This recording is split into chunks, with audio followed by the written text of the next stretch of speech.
బాబా ఎన్నో వ్యాధుల్ని నయం చేశాడు.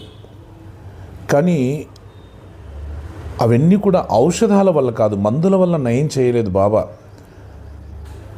కేవలము బాబా యొక్క వాక్కు ఆశీర్వాదముల వల్లే, బాబా యొక్క ఆశీర్వాదాలు, బాబా యొక్క ఆశీర్వాదం, బాబా యొక్క అనుగ్రహం వల్ల ఆ రోగాలు, ఆ వ్యాధులు నయమయ్యాయి.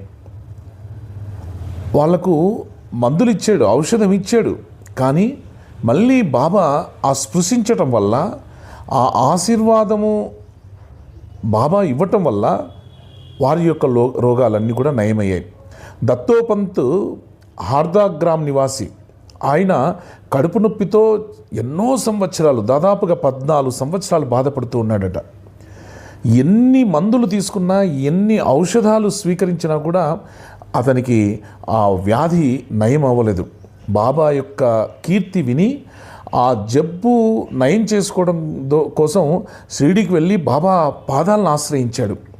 బాబా కేవలం అతన్ని ఆ తీక్షణంగా ఒక దయా దృష్టితో అతని యొక్క రోగాన్ని నయం చేశాడు. అతని తలపై హస్తాన్ని ఉంచి ఊదీ ప్రసాదాన్ని ఇచ్చి ఆశీర్వదిస్తేనే ఆ జబ్బు నుంచి అతను బయటపడ్డాడు. ఆ బాధ ఎప్పటికీ కూడా ఇంకా అతనికి కలగలేదు. ఆ బాధ నుంచి ఉపశమనం కలిగింది. అలా దత్తోపంత్ హార్దాగ్రామ్ నివాసికి కడుపు నొప్పి బాధ నుంచి ఉపశమనాన్ని కలిగించాడు బాబా. అలాగే మాధవరావు దేశపాండే మూల వ్యాధి చేత బాధపడుతూ ఉన్నాడట. అతనికి ఒక కషాయాన్ని అందించాడు బాబా.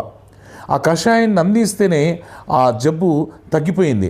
బాబాకు తెలియకుండా మళ్ళీ కొద్ది రోజుల తర్వాత అతను అదే కషాయాన్ని బాబా ఆజ్ఞ లేకుండా తీసుకున్నాడు. కానీ ఇంకా వ్యాధి అధికమైంది. మళ్ళీ తిరిగి బాబా యొక్క ఆశీర్వచనం చేతనే, బాబా యొక్క ఆశీర్వాదం చేతనే ఆ వ్యాధి నయమైంది. ఇలా మాధవరావు దేశపాండే మూల వ్యాధి చేత తన వ్యాధి ఉపశమనాన్ని పొందాడు.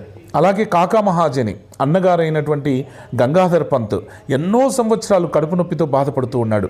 బాబా కీర్తి విని అతను కూడా షిరిడి వచ్చాడు. కడుపు నొప్పి బాగు చేయమని బాబాను వేడుకున్నాడు. బాబా అతని కడుపును తన హస్తం చేత, బాబా హస్తం చేత స్పృశించి భగవంతుడే బాగు చేస్తాడు అనగానే అప్పటి నుండి అతని కడుపు నొప్పి తగ్గి వ్యాధి పూర్తిగా నయమైపోయింది. ఇట్లాగే ఒకప్పుడు నానాసాహెబ్ చందోర్కర్ కడుపు నొప్పితో ఎంతో బాధపడుతున్నాడు. రాత్రింబవళ్ళు ఆ కడుపు నొప్పితో తీవ్రంగా సతమతమవుతున్నాడు. డాక్టర్లు ఎంతోమంది మందులు, ఇంజెక్షన్లు ఎన్ని ఇచ్చినా కూడా ఆ కడుపు నొప్పి నుంచి అతనికి ఉపశమనం కలగలేదు. అప్పుడు అతను బాబా వద్దకు వస్తే బాబా ఆశీర్వాదం తీసుకున్న వెంటనే అతను ఆ కడుపు నొప్పి నుంచి పూర్తిగా ఉపశమనం కలిగింది. ఇలా ఎన్నో కథలు మనము సచ్చరిత్రలో చదువుతాం, వింటారు కూడా. కానీ ఈ వ్యాధులన్నీ కూడా కేవలం ఔషధం వల్ల అవి పూర్తిగా ఉపశమనం కలగలేదు. బాబా యొక్క ఆశీర్వాదము, బాబా యొక్క అనుగ్రహము, బాబా యొక్క చల్లని చూపు వల్ల మాత్రమే అవన్నీ కూడా వారి యొక్క రోగాల నుంచి ఉపశమనం కలగడం జరిగింది. కాబట్టి యొక్క బాబా యొక్క నామము, బాబా యొక్క ఊది అంత ప్రశస్తమైనది.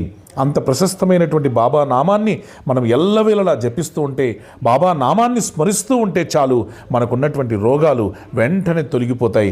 కాబట్టి ప్రతిరోజు సాయి నామాన్ని చేయండి, సాయి నామాన్ని జపించండి, సాయి ఊదిని మనస వాచ కర్మన భక్తితో స్వీకరించండి. అందించి మీకున్నటువంటి రోగాల నుంచి మీరు ఉపశమనమవుతారు. ఓం శ్రీ సాయిరామ్.